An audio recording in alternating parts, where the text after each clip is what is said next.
bom dia, ouvintes da Rádio Educadora. É uma satisfação minha, Silvano, voltar aos microfones da Educadora é sempre uma experiência muito rica para todos nós, né? Para mim, especialmente, por estar aqui compartilhando com todos os ouvintes e com a comunidade local de algumas reflexões. Agradeço o convite. Antes de falar do tema aí sobre Caetité, 213 anos, e a riqueza histórica que esse pedaço de sertão tem, falar do professor Dr. Zezito Rodrigues, que é escritor também, historiador, e tem exatamente uma passagem, lembro do professor Zezito, contemporâneo aí no Instituto de Educação Anísio Teixeira, IAD, sempre uma pessoa determinada nos seus estudos, focado naquilo que está exatamente ali com o desafio de enfrentar a situação que era naquela época ter a dificuldade mesmo dos estudos, quando pensa em tudo aquilo que é necessário para fomentar, para facilitar ali a aprendizagem. Mas a determinação, acima de tudo, leva dessa ponta lá, Instituto de Educação Anísio Teixeira, a hoje professor pertencente à Universidade do Estado da Bahia, já com doutorado, escritor e membro da Academia Caetitense de Letras. Professor Zezito, é exatamente importante esse foco, pode servir aqui e com certeza também para tantas outras pessoas que nasceram, que estão vivendo aqui no nosso sertão, qualquer que seja outro lugar que nos ouvem, que já tendo aquela determinação de quer estudar, quer aprender, e já o que pensa ser na vida, é importante já acreditar nisso, e independente das dificuldades, pode chegar a realizar esse sonho, e você é um exemplo disso, né? Quem conhece sabe da sua trajetória, e gostaria que pudesse compartilhar um pouco conosco aqui também, com os nossos ouvintes principalmente, para chegar a esse ponto, de ser realmente um professor doutor, escritor, enfim, um historiador. Olha, Silvano, eu, como muitas famílias sertanejas, né, assim, vivi essa trajetória, essa experiência, né, tendo nascido na zona rural, tendo deslocado para a cidade na década de 80, já tem um par de anos aí, e a gente, como muitos, né, a gente vem de uma conjuntura onde as limitações eram muito grandes, né, os desafios eram muito grandes, e as famílias perceberam que em algum momento é preciso romper um certo ciclo, né, de persistência, infelizmente, tiveram que fazer isso, porque as condições sociais do Brasil não são muito fáceis, de sair do lugar de onde nasceu, né, de uma estrutura, no meu caso, eu tenho uma raiz totalmente rural, sou de uma comunidade rural, de uma família rural, com as experiências né, os ônus e os bônus dessas origens, como muitos de nós, como a maioria de nós, aliás, Sim. né, que tendo percebido a necessidade de buscar alternativas para romper um certo ciclo de aprisionamento às estruturas rurais brasileiras, que mantém muitas famílias ainda em condições limitadas, né? Apesar também de na zona rural você ter, naquele circuito, naquelas condições também, certas vantagens, né? Uma família grande, plantadora, criadora, ou seja, vivia com os recursos do meio rural, mas que em algum momento percebe que era preciso romper esse ciclo, vir para a cidade, estudar os filhos, e daí eu entro nesse circuito aí, que não é só meu, né? De muitos, e graças a Deus, desde a minha infância, esse gosto, e também ter visto pessoas como você, que para mim eram referências, e continuam sendo referências até hoje, né? De alguém batalhador, de alguém, né, com referencial de educação, de estudos, e isso fortalece a caminhada, né? Olhar para o lado e ver pessoas também engajadas e buscando essa superação, é claro que inspira. E como você e como muitos, eu também trilhei aí dentro das condições possíveis da época, né? Sou aluno egresso da UNEB. Eu entrei na última turma de estudos sociais ainda, depois fiz história, acabei ficando por aqui e fui servidor da UNEB, depois professor substituto, né? E fim do contrato eu fui aprovado em concurso, efetivado, já era professor do IAT por mais de 10 anos, e realmente me efetivei da UNEB. E em razão de estar na comunidade acadêmica, demanda pelas qualificações, né? E ultimamente fui fazer o doutorado na UF, do Rio de Janeiro, e me honra muito, mas assim, é mais um fortalecimento para estar a serviço, né, de uma comunidade que eu sirvo, e aí essa é a minha trajetória. Então, para mim é uma alegria, assim, tá fazendo parte dessa história de muitos sertanejos, né, enfim. E já nesse contexto de educação, também veio a sua participação na Academia Caetitense de Letras, o gosto pela escrita e também escrevendo assim um livro. Pois é, meu caro, o convite do André Kenny, né, que é um dos idealizadores da academia ainda em 2001, já tem 20 e poucos anos, 21 anos, né, 22 anos, fará 22 anos esse ano, que convidou alguns colegas, alguns amigos, alguns professores e como muitos também que têm o gosto pela leitura e a prática da escrita, ainda que seja uma escrita mais intimista, né, desde muito cedo a gente admira os literatos que lê e se interessa por isso, e eu fui convidado por ele e integro essa agremiação, que muito me honra, né? E tenho escrito algumas coisas, e recentemente eu resolvi mesmo tirar o que tinha na gaveta e publicar. Então, recentemente, além de alguns poemas que circulam aí nas redes, tem uma publicação recente, que é um romance que eu resolvi fazer. Na verdade, eu sempre costumo avisar o pessoal, o seu livro. Olha, meu livro é literatura. Não que isso seja menor ou diferente, mas em sendo historiador, as pessoas esperam que seja um livro, né? De história. Esse livro de história que eu estou devendo sairá em breve em uma produção acadêmica, mas esse livro é uma literatura, né? É um romance, Silvano, que é ambientado nos sertões, assim, só para dar umas pinceladas sobre a ideia do livro, né?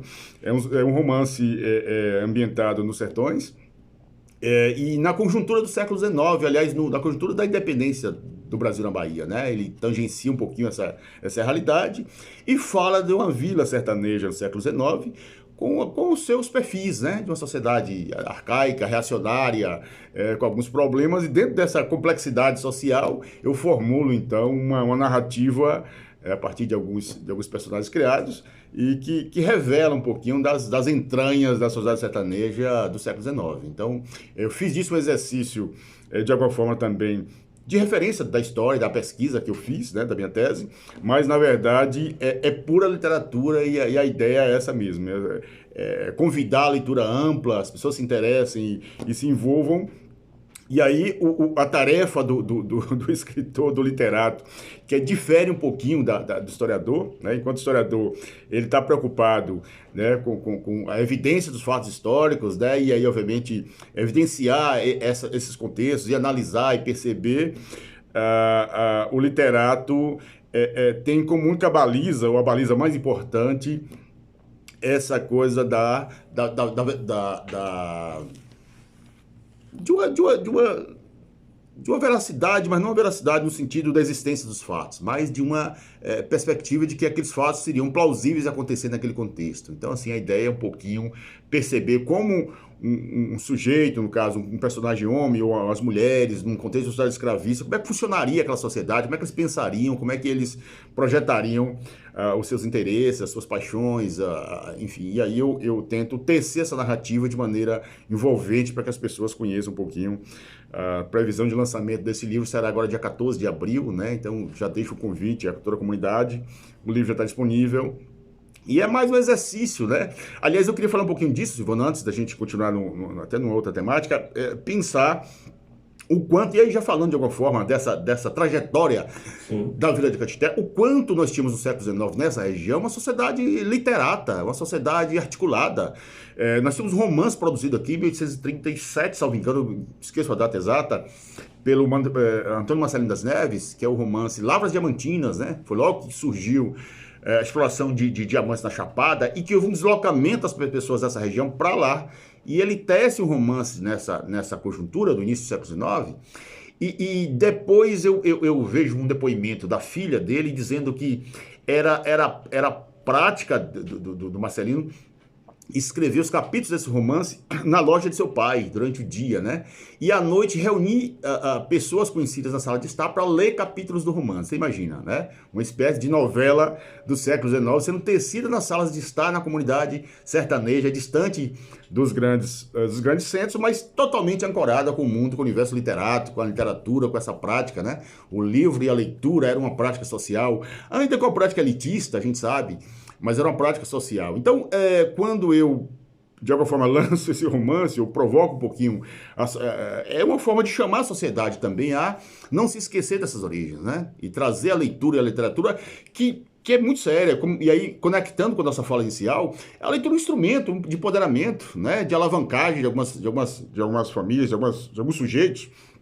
No meu caso, isso é muito verdade. Então, a prática da leitura e a prática da literatura e a escrita e a reflexão e a produção de conhecimentos portanto, uma marca antiga da sociedade caetense por muitos anos. Então, isso é importante para a gente ter uma sociedade letrada, né? E uma sociedade civilizada, num certo sentido, em várias perspectivas. Então, a literatura é parte dessa premissa.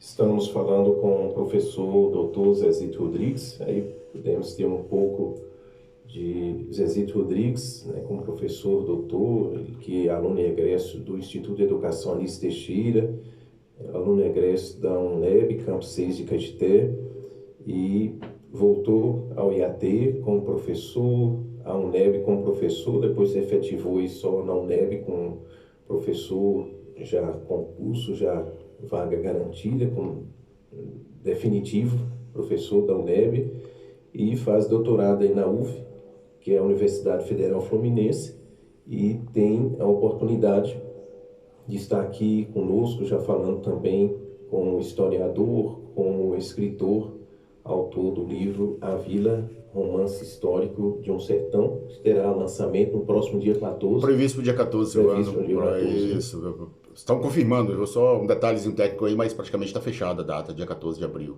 Aí, na Casa Luiz Teixeira, né? Depois fazer um convite mais oficial e mais detalhado. Agora não tem os elementos completos.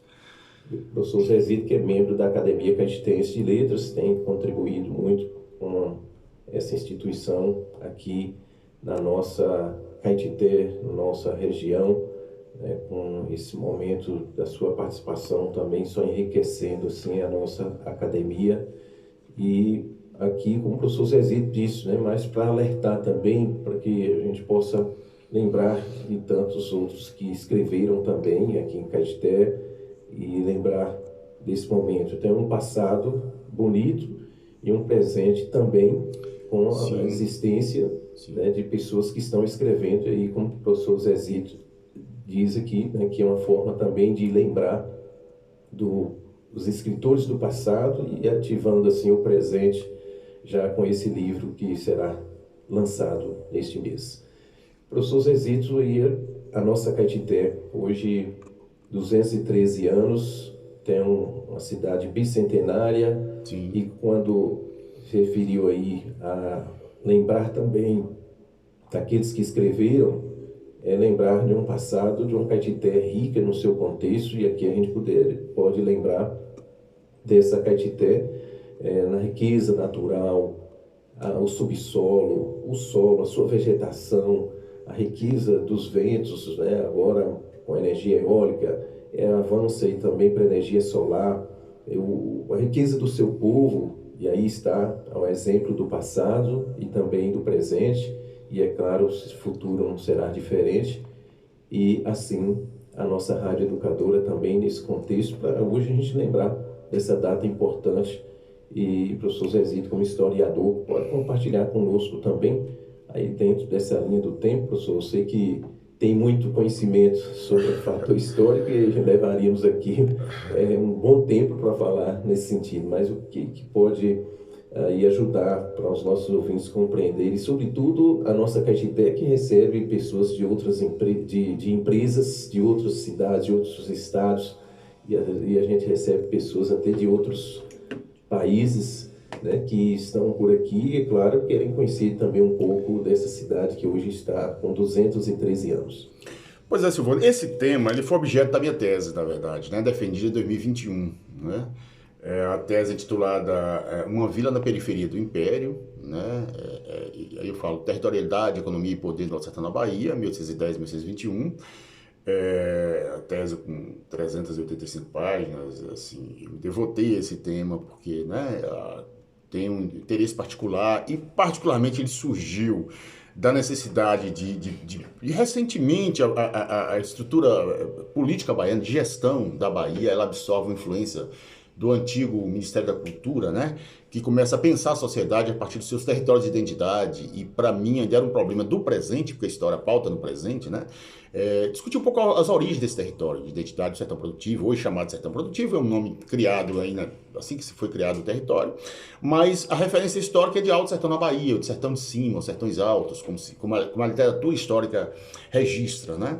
Então, em razão disso, a gente foi buscar um pouquinho conhecer as questões da origem territorial dos sertões. Hoje é uma referência importante, porque o território de identidade ele é pautado numa perspectiva da cidadania cultural, né, da identidade do sujeito e dos coletivos, das comunidades, como referência para se pensar a gestão pública, no caso do Estado da Bahia, são 27 territórios de identidade, e para se pensar as políticas públicas de reparação, sobretudo de certas categorias, quilombolas, origem indígenas, quando existem, e outras referências mais. Então, assim, me ocupar dessa discussão que dialoga com o presente era fundamental. E aí eu vou buscar um pouquinho as raízes históricas disso, e a gente foca com mais evidência na questão da Vila de Caeté, né? Da Vila Nova do Príncipe. Eu queria fazer uma demarcação conceitual, Sim. porque quando se fala a emancipação da Vila de Caeté, a gente um pouco aplica ao presente e pensa que é a emancipação do atual município de Caeté.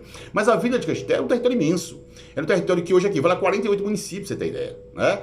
Com uma extensão territorial de 52 mil quilômetros quadrados, que é o dobro do território do Sergipe, por exemplo, e de Alagoas, que é um pouco maior que o território do Rio de Janeiro. O território do Rio de Janeiro tem 48 mil quilômetros quadrados, a vila tinha 52 mil quilômetros quadrados. A divisa era a Vila de Ilhéus, você tem ideia. Então é um território imenso. E por que eu pauto nesse ponto como uma referência histórica? Porque a gente entende que a emancipação da Vila em 1810 ela assinala um marco da constituição de uma primeira comunidade política nos sertões, né? Então, a matriz de um território começa com a constituição de uma comunidade política, tá? Que se configura em 1810 como a emancipação da Vila, mas que remonta a um período anterior do final do 18, 1780 mais ou menos, né? Então a origem dessa grande vila, desse grande território, que é a Vila Nova do Príncipe, foi a grande economia algodoeira. A marca da constituição dessa sociedade é a economia algodoeira. Claro, existia a criação de gados, currais de gados, os pequenos povoados. Esse território é vinculado à Vila de Rio de Contas, como todo mundo sabe.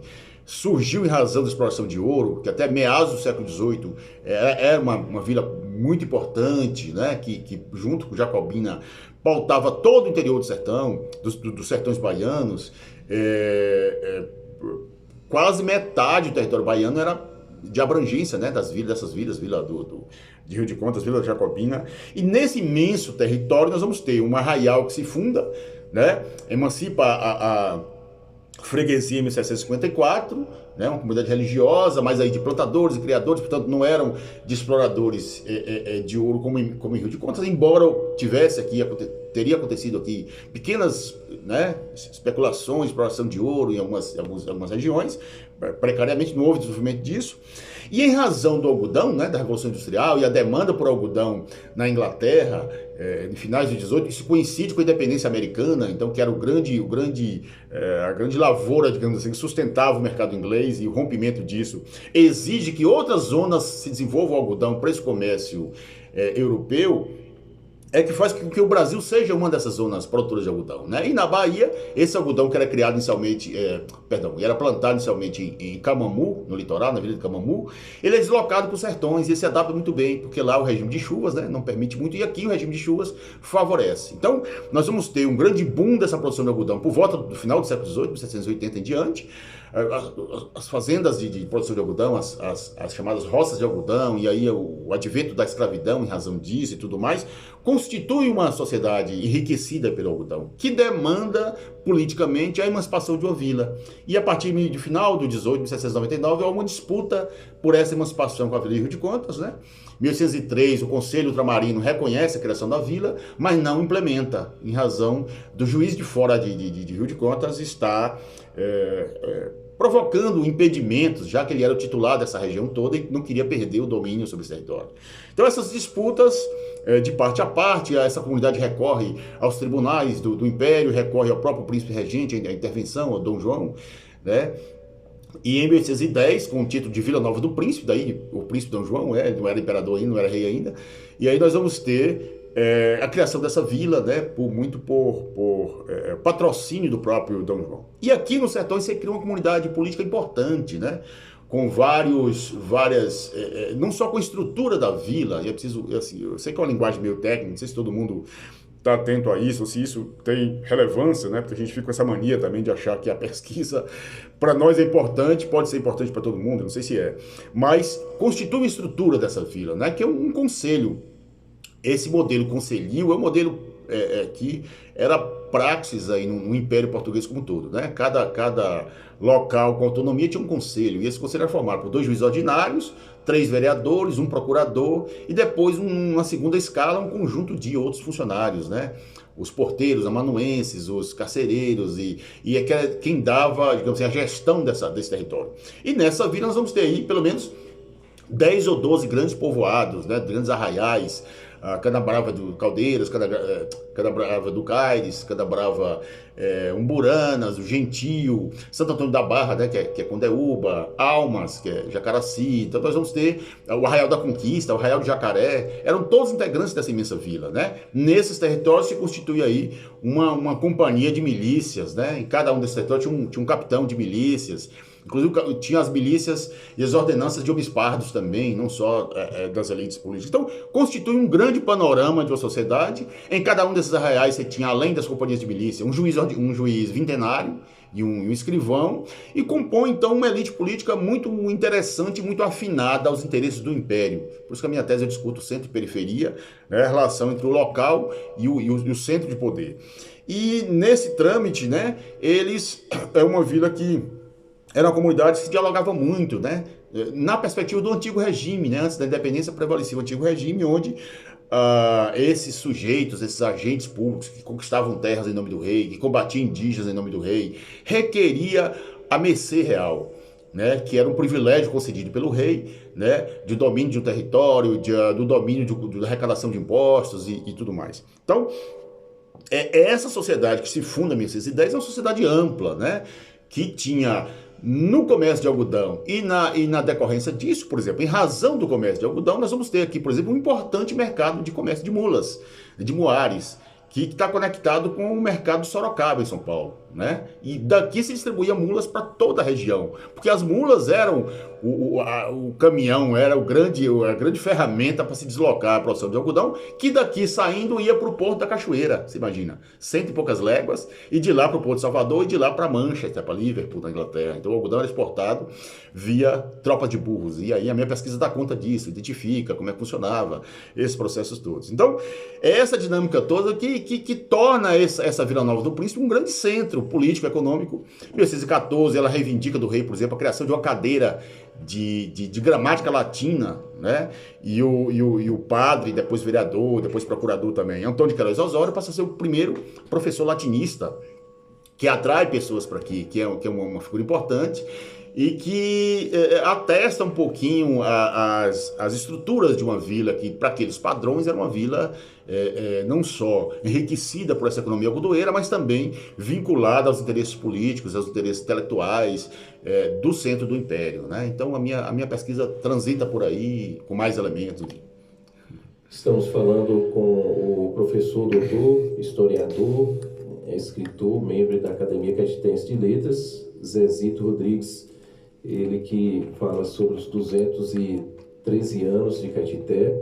Inclusive essa temática aí foi tema da sua parte de defesa com doutorados, onde ele teve a oportunidade de usar como tese, né, essa temática da nossa Caetité, e assim compartilhando conosco aqui.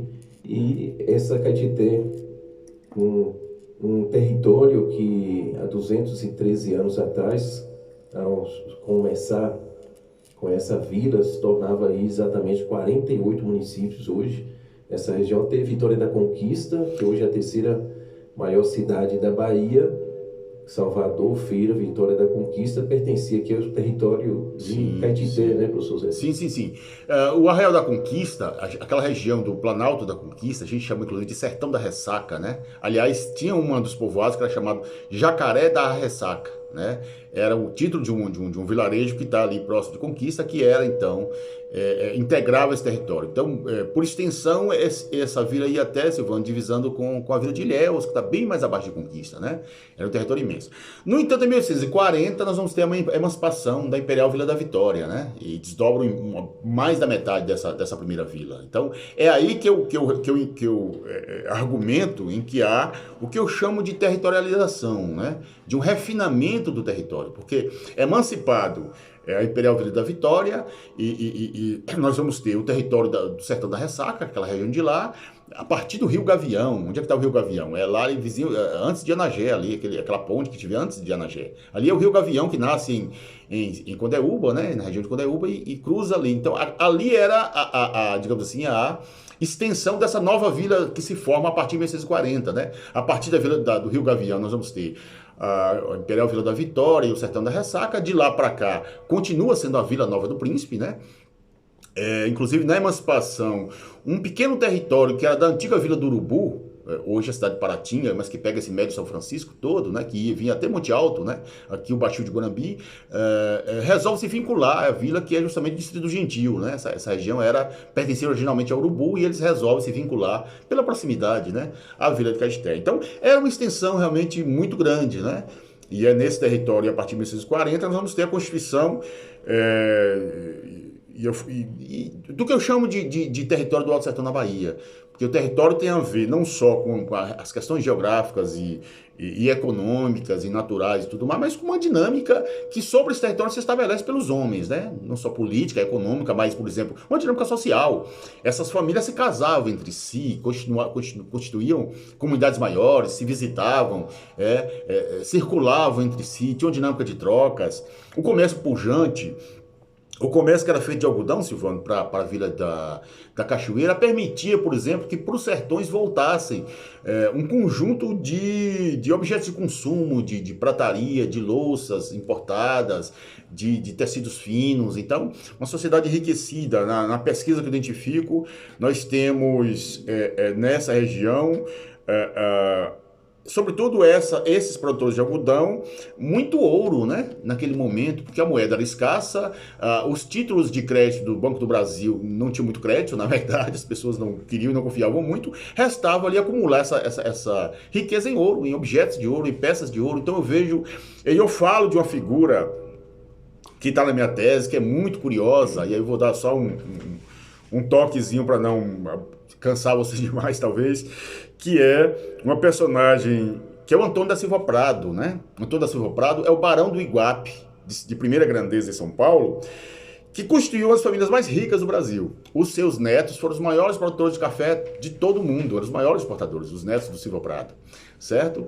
E o Silva Prado, os Prados, na verdade, né? Até ele é pentavô de historiador chamado Caio Prado Júnior, que é da área até mais familiaridade. Mas esses Prados, o Antônio Silva Prado, ele era um paulista, né? Que no século XVII, ele perde o pai no século XVIII, no início do século XIX, ele pega os recursos da família e compra umas minas de ouro em Mato Grosso e Goiás. Só que essas minas não tinham mais ouro, estavam exauridas. Então, sem ter o que fazer, ele recebe uma carta do tio Exupério, dizendo, olha, então vai para a região de Caetité, que lá a riqueza está correndo lá. E ele vem para cá aos 21 anos, 1610. Aqui ele se torna almotassé, que é o fiscal dos pesos e medidas, controlador dos impostos e tudo mais. Depois ele é nomeado como procurador da vila e rapidamente ele se insere na comunidade, ganha credibilidade, expressão política. E ele, de 1810 a 1816, em razão do comércio de algodão, de sal, de pólvora, de escravos, de mulas, ele se torna uma das riquezas, passa a ter uma riqueza fabulosa. Tem uma professora que estuda sobre ele e que não entende como é que esse cara, saindo pobre de São Paulo, chega a São Paulo em 1816, 6 anos depois, muito rico, e aí reinveste esse capital em café, no comércio de cana, na produção de açúcar no comércio. Ele se torna mais tarde banqueiro, ele se torna vice-presidente da província de São Paulo. Os seus filhos e netos todos são políticos, deputados, presidente de província. É uma família riquíssima, cuja riqueza começa no comércio de algodão na Vila de Caetité do século XIX. Então eu acompanho um pouquinho essa trajetória e a partir dela identifico como é que esse comércio era feito com os naturais da terra, como é que funcionava essa dinâmica, não só de produção, de financiamento da lavoura algodoeira, mas também do comércio de objetos. Ele tinha uma loja aqui, portanto, que distribuía para todos os sertões tecidos, objetos, bacias, armas, facas, objetos de uso. E ele traz muito ouro nessa vinda e financia esses plantadores a partir do ouro. O ouro era um requisito importante porque ele é um capital extremamente... Além de ser preservado naturalmente, o ouro não se corrói e, obviamente, não perde o valor, não perdia, pelo menos até então, era sempre né, você tinha segurança financeira a partir do ouro, você tinha também uma certa liquidez. Qualquer momento que você quisesse, você podia desfazer do ouro para comprar qualquer coisa, para deixar de dote para a filha. Então, nesse rico comércio sertanejo que o Silva Prado ele articula, o ouro era um objeto muito grande. Tanto é que quando ele sai daqui, ele vai embora em razão de saúde, ele vai para São Paulo em 1916, ele vai pelo caminho, né, natural, que é o Porto da Cachoeira, de lá para Salvador. Ele leva muito ouro e lá em Salvador ele converte esse ouro em celas de prata, em objetos da escrivaninha, em pena e essa coisa de escrivaninha, em vários objetos de ouro e prata. E porque naquela época não tinha regime, quer dizer, não bastava ser rico, era preciso parecer ser rico. Então, tinha um chamado capital político nisso aí. Então ele vai para São Paulo, se projeta como um homem importante, ajuda no processo de independência, e a partir da independência ele recebe a visita do Pedro II, mais tarde, em 1842, o título de Barão do Iguape, dentro de primeira grandeza, um dos homens mais influentes do Império, e tem o seu enriquecimento aqui nesse comércio de algodão na Vila de Nova do Príncipe, na Vila de Caetité. Né? Quando ele vai embora, ele escreve para o irmão, né, que só não ficou porque realmente tinha a questão do clima, ele tinha a questão de saúde, mas em São Paulo não havia com que se ganhasse dinheiro na década de 30. E ele, lembrando, saudoso do grande comércio de algodão de Caetité, que enriqueceu bastante em razão da sua dedicação. Então, assim, são elementos da pesquisa que nos ilumina para nos entender um pouquinho essa comunidade, né? Por que da emancipação e quais são os elementos que essa emancipação promove, como é que a gente percebe essa dimensão. Porque a gente tem uma visão, e até hoje meio distorcida, de que os sertões distantes, os sertões isolados, os sertões bárbaros. E os estudos sobre a Vila de Caetité diz exatamente o contrário. De um sertão conectado, de um sertão rico, de um sertão com uma dinâmica pujante de riqueza e com uma conexão política assim incrível, né? Eles tinham conhecimento e eles tinham penetração na corte do Rio de Janeiro. Para você ter ideia, quando há a emancipação, as lutas pela independência, antes do tal 7 de setembro, em 15 de agosto, a Vila de Caetité se reúne, né, proclama adesão ao Pedro I, né, a independência, manda 2 representantes lá para o Rio de Janeiro, eles têm contato direto com o Zé Bonifácio, recebe o Zé Bonifácio uma carta para a Vila, dizendo da importância dessa adesão, agradecendo por isso. Quer dizer, era uma vila articulada politicamente, né? E o que nos instrui nisso, o que nos aponta isso, é justamente essa comunidade política, que é uma comunidade econômica enriquecida de homens, de comerciantes, de plantadores, de criadores de gado, que exportavam gado, exportavam couro, mas também comercializavam mulas, comercializavam algodão, farinha, aguardente, pólvora, escravos. Quer dizer, você tem uma dinâmica econômica, é essa dinâmica que explica um pouquinho a emancipação desse imenso território chamado Vila Nova do Príncipe, do qual estamos falando aqui agora, né? Que é fruto da minha pesquisa, Silvano. Portanto, o professor Dr. Zezito Rodrigues, historiador, falando sobre a nossa Caetité, a Caetité que muitos não conheciam. O professor Zezito aqui ilustrando trechos dessa história de 213 anos, que muitas pessoas ainda não tinham conhecimento.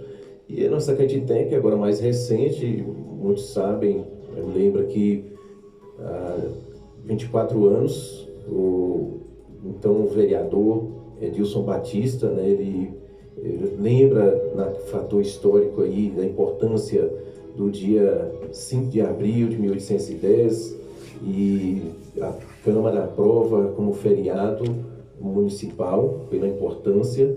E na época era o 2 de abril, uma sexta-feira, que era a sexta-feira da Paixão, sexta-feira santa, e o 5 de abril, uma segunda-feira, feriado, então, o primeiro feriado que em Caetité, por essa data, era somente um feriado municipal e foi um feriadão naquela época. Me lembro que a Câmara ali aproveitava para dar título de cidadão caetitense, assim sendo o 5 de abril, aqueles que estavam aqui na nossa Caetité pela importância de seu trabalho. E depois, 10 anos depois, em 2009, o professor, historiador e vereador Júlio César de Carvalho Ladeia, CC, ele fazendo um estudo sobre essa situação de Caetité e esse fator histórico, já que era lembrado 12 de outubro como a data do aniversário de Caetité, CC descobre exatamente pela questão desse contexto de que Vitória da Conquista, que pertencia a Caetité, estava mais velha do que Caetité. Ou seja, como foi dito na época, é a filha mais velha do que a mãe, não poderia. Uma distorção, né? Nessa distorção foi feita uma correção naquela época para o 5 de abril, sim, que era somente um feriado municipal, fosse de fato reconhecido como uma data de emancipação política de Caetité. E no ano seguinte, então, o prefeito Zé Barreira acaba sancionando e se tornando lei. Foi o primeiro momento, em 2010, que teve exatamente o primeiro aniversário de Caetité, considerando o 5 de abril, e aí que vem exatamente essa correção, essa questão histórica, e a data e hoje estamos aqui conversando com o professor Zezito. Poderia ficar aqui um longo tempo exatamente falar desse assunto, mas, professor, a gente coloca a nossa rádio nesse contexto para que a gente possa, em outros momentos, falar sobre essa situação, essa riqueza, e como foi importante, né? Sua participação aqui foi a tese de seu doutorado, foi exatamente tratar desse assunto mesmo, sobre a nossa Caetité, esse fator histórico, e aí mais de 200 páginas sobre essa nossa Caetité, e aí pude lembrar essa Caetité que muitos não conhecem e passaram a conhecer exatamente agora, com a sua fala aqui, com certeza mais coisas que não tivemos tempo aqui para que pudesse falar, mas a nossa rádio fica à disposição. E até para a questão de pesquisas, essas fontes aí, tem com alguém que nos ouve nesse momento, queira procurar aprofundar mais e estudar sobre essa sua tese que foi trabalhada aí, e poder ter isso como uma fonte também de pesquisa. Gostaria que pudesse concluir falando dessa Claro, questão. Silvano, é uma obrigação minha divulgar a pesquisa e tudo mais, assim, eu tenho o link que não dá para dizer aqui na rádio, verbalizar, eu posso deixar disponível, se quiserem depois deixar no site ou coisa do tipo. Eu estou me organizando para publicar muito em breve o livro em relação a essa tese de divulgar, de socializar conhecimento, deixar nas bibliotecas, e a minha tarefa fazer isso, né? Infelizmente é uma tarefa meio árdua que nem sempre o dia a dia permite que a gente faça com agilidade, mas eu farei ainda esse ano, muito em breve, vou lançar esse livro, né, de uma análise histórica desse processo e para subsidiar as escolas, as pesquisas e tal. Sobre fontes, eu recorri a fontes assim, muito diversas, então tive no Arquivo Público do Rio de Janeiro, na Biblioteca Nacional do Rio, no Arquivo de São Paulo, né, para ver o Silvio Prado, Arquivo Público da Bahia. Então, é realmente um caminho longo e árduo para levantar esse material todo, mas eu vou me organizar para colocar disponível. Como eu te falei, não dá para dizer um link enorme aqui, então não dá para dizer agora onde encontrar a tese, mas eu vou encontrar forma de chegar às suas mãos e para que a gente possa socializar essa pesquisa, deixar disponível aí. Tem uma cópia impressa na biblioteca da UNEB, né, que eu entreguei recentemente, mas a intenção é isso. Eu agradeço a vocês, a todos e todas, pela paciência comigo, porque às vezes é um tema meio insosso, que só quem está dentro se empolga com isso, né? Às vezes é muito cheio de dados e de informações, é complexo, como eu falei, realmente tem muitos detalhes, mas é essa baliza para a gente perceber um pouquinho duas coisas. Primeiro, a importância dessa vila dentro de um cenário, do cenário baiano, um cenário político. A gente vai tratar disso um pouco adiante, a partir de hoje, inclusive, em razão de um projeto que a gente executa da UNEB e de pesquisa, e um projeto de extensão que é feito em conjugação com o MASB, né, a professora Poliana e outros agentes, vários monitores, de extensão sobre o bicentenário da independência do Brasil na Bahia, né? a gente vai voltar a esse papo falando desse bicentenário e a importância e o lugar que tinha a Vila Nova do Príncipe nessa independência, né? Então, muito em breve, espero retornar também aqui, mas em outros canais a gente vai divulgar em lives e tudo mais essa discussão e dentro disso conhecer um pouquinho, a partir desse ponto, né? Como é que uma vila dessa, com a importância política que tem, com a comunidade política que cria, né? Ela tem um peso importante na Constituição da Independência do Brasil na Bahia. Então, portanto, é uma oportunidade que você me dá de dialogar sobre isso, para mim é particularmente relevante e espero também ter colaborado com o conhecimento um pouco maior sobre essa vila e a importância do marco do 5 de abril, né, como início dessa comunidade política nos sertões. E o segundo ponto que eu ia dizer é como é que também essa questão histórica conhecer os detalhes históricos dessa vila, joga para o presente, né, Silvano? Joga para o presente um papel. Ou seja, não devamos ser apenas indivíduos que vamos contemplar essa história, mas somos sujeitos históricos que no presente somos convidados a fazer história, né? A assumir as rédeas dessa história. A gente não pode ficar apenas ancorado num discurso de passado, de saudosismo, ao contrário, esse discurso precisa empoderar o presente, precisa provocar os homens do presente. Então, quando eu lanço um livro de literatura hoje, é um motivo de provocação, né? Dizer, por que não hoje a gente pode estar fazendo literatura como se fazia aqui no século XIX, né? Por que não? E muitos, eu sei que tem aí muitos bons escritos guardados. É um convite a todos e todas a apresentar suas ideias e botar na mesa para a gente conversar como estamos fazendo aqui. Então eu agradeço a você, a Mauri, a essa comunidade imensa da Rádio Educadora de Abrangência. Deixo meu abraço e sigo à disposição, né, na minha tarefa de pesquisador, mas à disposição para socializar quando for conveniente. Então, um ótimo dia a vocês, um abraço, bom feriado, até uma outra oportunidade. Portanto, a participação aqui no nosso Jornal da Manhã do professor Zezito Rodrigues, professor, doutor, historiador, escritor, membro da Academia Caetense de Letras, autor do livro A Vila, Romance Histórico de um Sertão, que vai ser lançado aí, previsto agora para o próximo dia 14, né, ou seja, 14 de abril, e compartilhando conosco aqui um pouco do seu conhecimento nesta data de Caetité, que completa hoje 213 anos. Ainda lembrando sobre a data de hoje, a sessão solene da Câmara de Vereadores de Caetité, onde hoje estará fazendo entrega de